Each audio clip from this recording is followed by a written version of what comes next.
This is Rio de Janeiro's Caju Cemetery.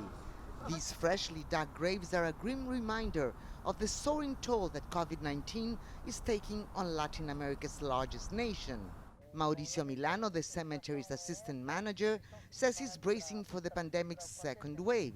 Estamos preparando para qualquer cenário. We are preparing for the worst case scenario, buying more protective clothing and masks for our workers, and expanding our burial sites in our 7 cemeteries here in Rio.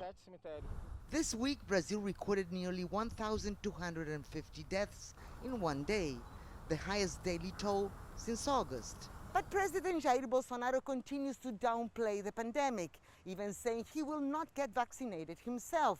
And experts say that has resulted in confusion and a vacuum of leadership for the rollout of vaccines. Bolsonaro, who got infected with COVID-19 last year, insists on flouting social distancing, wearing masks and vaccinations. He recently said the rush for a vaccine is unjustified because, despite all statistical evidence, he claims the pandemic is coming to an end. Dr. Margarete Dalcomo, one of Brazil's leading COVID-19 experts, says the anti-vaccine movement has much to answer for. I'm calling these movements criminal.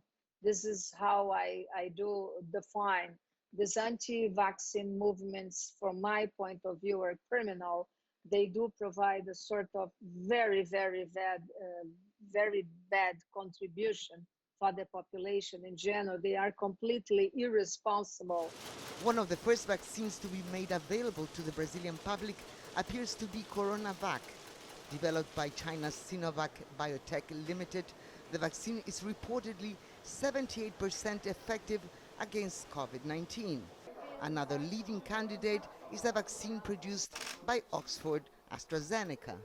Both went through clinical trials in Brazil and will be produced locally. Negotiations are currently underway for purchasing other vaccines, including one from Pfizer. But so far, none have been approved by Brazil's health regulator, Anvisa. Nevertheless, Brazil's health minister said the country is prepared to start inoculations this month. I guarantee that all states and municipalities will receive the vaccines simultaneously, equally and in proportion to their populations. Argentina, Chile, Mexico, Costa Rica and other countries in Latin America have begun mass immunizations.